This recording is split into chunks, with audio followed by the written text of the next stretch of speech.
অপেক্ষা শেষে অবশেষে আয়নাঘরের দেখা মিলল। আয়নাঘর কেমন, আয়নাঘরের অবস্থা কেমন, আয়নাঘর ভিতরে দেখতে কেমন, আয়নাঘর পরিপাটি সাজানো গোছানো রং করা, শৈল্পিক সৌন্দর্যে মনোমুগ্ধকর নাকি বিভৎস, সেই দৃশ্য জাতিকে আজ দেখানো হলো। ডক্টর ইউনূস সরকার দেখালেন, তিনি আয়নাঘর সফর করলেন, সাথে 6 জন উপদেষ্টা ছিলেন। আয়নাঘর তিনি যখন সফর করলেন তখন তার সফর সঙ্গী এক উপদেষ্টা মাহফুজ আব্দুল্লাহ, তার বিরুদ্ধে তার পদত্যাগের দাবিতে দেশব্যাপী বিভিন্ন জায়গায় মিছিল হচ্ছে, আন্দোলন হচ্ছে, তাকে পদত্যাগ করতে বাধ্য করা হবে এমন কথাও বলা হচ্ছে। এই যখন হচ্ছে দেশে, তখন আগামীকাল ভারত এবং যুক্তরাষ্ট্রের বৈঠক আমেরিকাতে। আজকে মোদি গিয়েছেন আমেরিকা সফরে, কালকে ট্রাম্প এবং মোদি বৈঠক। সেই বৈঠক থেকে কি খবর আসবে সেগুলো নিয়ে দেশে নানা রকমের আলোচনা হচ্ছে। সব নিয়ে আলোচনা করবো এই ভিডিওতে, থাকবেন পলিটিক্স টিভির নিয়মিত আয়োজন। তখন আজকে দুটো খবর গুরুত্বপূর্ণ হয়ে এসেছে। সেটা হচ্ছে যে গত রাতেই গাজীপুর হামলায়, গাজীপুরে আকম মোজাম্মেলের বাড়িতে যারা হামলা করেছিল তাদের মধ্যে একজন হাসপাতালে মারা গেছে। সেটাকে নিয়ে হাসনাত আব্দুল্লাহ ফেসবুকে স্ট্যাটাসও দিয়েছেন যে প্রতি বিপ্লবের প্রথম শহীদ, সেই হিসেবে তাকে আখ্যায়িত করা হয়েছে এবং আওয়ামী লীগকে নিষিদ্ধ করার দাবি জানিয়েছেন ইন্টারিম গভর্নমেন্টের প্রতি। প্রতি বিপ্লবের এই ঘটনা যখন দেখছি, তখন গত রাতে আরেকটা ঘটনা ঘটেছে। সমালোচিত কন্টেন্ট ক্রিয়েটর কাফির বাড়ি পুড়িয়ে দেয়া হয়েছে। এই কাফিকে আমরা 32 নম্বরে উন্মত্ত আচরণ করতে দেখেছি। 32 নম্বরে বুলডোজারের সামনে তিনি কন্টেন্ট করেছেন এবং 32 নম্বর গুড়িয়ে দিয়ে তিনি আনন্দ উল্লাস করেছেন, সেরকম দৃশ্য দেখেছি। এর আগেও নানা রকমের কন্টেন্ট করেছেন, বৈষম্য বিরোধী আন্দোলনের সময় বেশ সক্রিয় ছিলেন। সেই কাফির বাড়ি গত রাতে পুড়িয়ে দেয়া হয়েছে এবং পুড়ে একেবারে সবকিছু শেষ হয়ে গেছে, তার বাড়ির আর কোনো কিছুই অবশিষ্ট নেই, মাটির সঙ্গে মিশে গেছে। কাফি 7 দিনের আলটিমেটাম দিয়েছেন সরকারকে এবং সরকার যদি 7 দিনের মধ্যে যারা দোষী তাদেরকে না ধরে এবং তার বাড়ি পুনর্নির্মাণের কাজ শুরু না করে, তাহলে 7 দিন পরে তিনি রাস্তায় নামবেন এবং এই সরকারকে পদত্যাগের দাবি জানাবেন। এই সরকার দরকার নাই, বিপ্লবী সরকার আসবে, নতুন সরকার আসবে, যারা পারবে তারা আসবে। অর্থাৎ এক ধরনের প্রতি বিপ্লব শুরু হয়ে গেছে। যে আলোচনাটা আমরা বারবার করার চেষ্টা করি সেটা হচ্ছে যে এই যে মবের কালচার চলছে, মব কালচারের এগেনস্টে যদি আবার প্রতিশোধের কালচার শুরু হয় তাহলে বাংলাদেশটা অস্থির হয়ে যাবে। আমরা কাফির বাড়ি পোড়ানোর ঘটনাটাকে কাফি আওয়ামী লীগ করেছে এমন ভাবে দাবি করেছেন। যদি সত্যিই সেটা হয় তাহলে এই প্রতি বিপ্লব, প্রতি বিপ্লব, বিপ্লব ঠিক আছে, বিপ্লব জুলাই বিপ্লব হয়েছে সেটা নিয়ে কোনো কথা নেই, কিন্তু বিপ্লবের পরে যে মবের কালচার তৈরি হয়েছে, সেই মব পরবর্তী আবার প্রতিশোধের নেশা, সেটা যে দেশকে অস্থির করবে তার নমুনা কিন্তু শুরু হয়ে গেছে।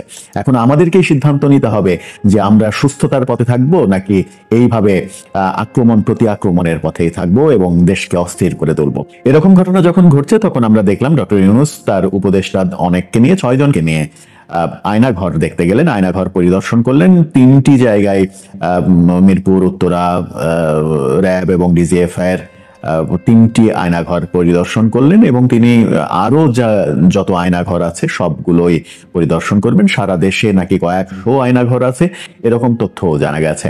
আয়নাঘরের দৃশ্য যখন সামনে আসলো তখন এখানে একটা খুবই উল্লেখ করার বিষয় যে এখানে বেসরকারি কোনো গণমাধ্যমকে যেতে দেয়া হয়নি, প্রধান উপদেষ্টা সফর সঙ্গী হতে দেয়া হয়নি, শুধু বিটিভির ক্যামেরা সেখানে ছিল।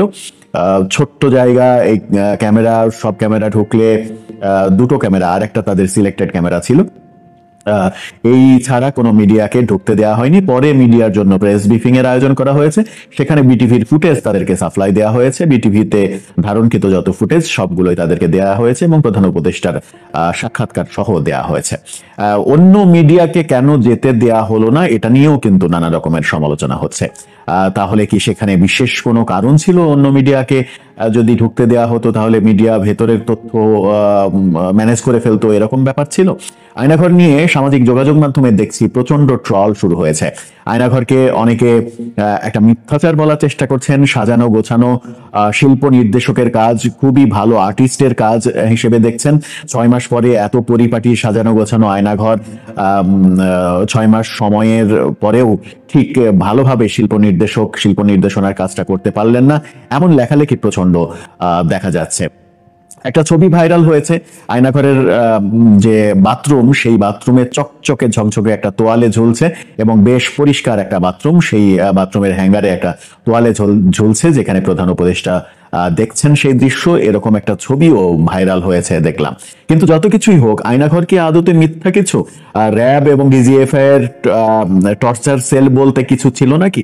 এর আগে যদিও র্যাব তার ব্রিফিং এ জানিয়েছিল অনেকদিন আগেই, অনেকদিন হয়ে গেল, যে আয়নাঘর বলতে কোনো কিছু নেই। কিন্তু এবার আয়নাঘর বেরিয়ে আসলো, আয়নাঘরের দৃশ্য জাতি দেখলো। আয়নাঘর সত্য নাকি মিথ্যা সেটা হয়তো সময়ই বলে দেবে, সময়ই তার প্রমাণ দেবে। কিন্তু সরকার আয়নাঘরের দৃশ্য জনগণের সামনে আনলো এবং জনগণের সামনে বার্তা দিল। প্রধান উপদেষ্টা তার ভাষণে বললেন, তার সাক্ষাৎকারে বললেন যে এত নির্মম নিষ্ঠুরতা এটা কোনো মানুষের দ্বারা হতে পারে না। তিনি বললেন যে ছোট্ট খুপড়ি ঘরে মানুষকে বন্দি করে রাখা হতো, গ্রামে মুরগির ঘরও এর চাইতে বড় হয়, মুরগির ঘরও এত ছোট হয় না, এমন কথা তিনি বললেন, তার ভাষাতে বোঝা গেল। কিন্তু আয়নাঘর নিয়ে এত সমালোচনা কেন, এত ট্রল কেন, সামাজিক যোগাযোগ মাধ্যমে এত লেখা কেন, সেই প্রশ্নের সমাধানও হয়তো সময় দেবে। এই আলোচনাগুলো যখন চলছে, তখন সব থেকে বড় আলোচনা হিসেবে আসছে আগামীকাল নরেন্দ্র মোদী এবং ডোনাল্ড ট্রাম্পের বৈঠক। সেই বৈঠকে উপমহাদেশীয় বিভিন্ন বিষয় নিয়ে আলোচনা হবে। ভারতের পররাষ্ট্র দপ্তরকে জিজ্ঞাসা করা হয়েছিল যে এই বৈঠকে বাংলাদেশ সম্পর্কে আলোচনা হবে কিনা। তিনি বলেছেন যে উপমহাদেশীয় বিভিন্ন বিষয় নিয়ে আলোচনা হবে, তার মধ্যে তো বাংলাদেশ থাকতেই পারে, এইভাবেই তিনি ব্যাখ্যা দিয়েছেন, বলেছেন। তার মানে হচ্ছে যে বাংলাদেশ ইস্যু, ডোনাল্ড ট্রাম্প এবং নরেন্দ্র মোদীর বৈঠকে বাংলাদেশ ইস্যু আসবে। বাংলাদেশ ইস্যু যদি আসে, তাহলে নরেন্দ্র মোদী ডোনাল্ড ট্রাম্পের কাছে বাংলাদেশ ইস্যুটাকে কিভাবে তুলে ধরবেন এবং তার রেজাল্ট কি আসে সেটাই দেখার অপেক্ষা। এখন অপেক্ষা আগামীকালের বৈঠকের পরে বাংলাদেশ বিষয়ে ডোনাল্ড ট্রাম্পের অবস্থান কি হয় সেটার হয়তো একটা আভাস পাওয়া যেতেও পারে। নরেন্দ্র মোদী যদি ডোনাল্ড ট্রাম্পকে প্রভাবিত করতে পারেন শেখ হাসিনার পক্ষে, তাহলে সেটা বর্তমান অন্তর্বর্তীকালীন সরকারের বিপক্ষে চলে যাবে। আর যদি নরেন্দ্র মোদী সেটা করতে ব্যর্থ হন, তাহলে অন্তর্বর্তীকালীন সরকারের বিপক্ষে যাওয়ার কোনো কিছু ঘটার সম্ভাবনা খুব কম। এখন দেখার বিষয় নরেন্দ্র মোদী তার ভূমিকাটা, শেখ হাসিনা এবং আওয়ামী লীগ বিষয়ে তার ভূমিকাটা কি হয়, তিনি কিভাবে ডোনাল্ড ট্রাম্পের কাছে উপস্থাপন করেন বিষয়গুলো। কালকের জন্য অপেক্ষা, এই ব্যাপারটার খোলাসা হওয়ার জন্য। কালকের পরে হয়তো জানা যাবে ব্যাপারটা। দর্শক, আপনার কি মনে হয়, তাদের বৈঠকে বাংলাদেশ বিষয়ে আলোচনা হলে নরেন্দ্র মোদী কি শেখ হাসিনার পক্ষে অবস্থান নেবেন, একেবারে নগ্নভাবে তিনি অবস্থান নেবেন, নাকি একটা প্রোটোকলের মধ্যে একটা ফর্মাল কথাবার্তা বলবেন? এবং এই যে আয়নাঘর দেখা গেল, আয়নাঘর নিয়ে এত কথা হচ্ছে, সব মিলিয়ে আপনার মতামত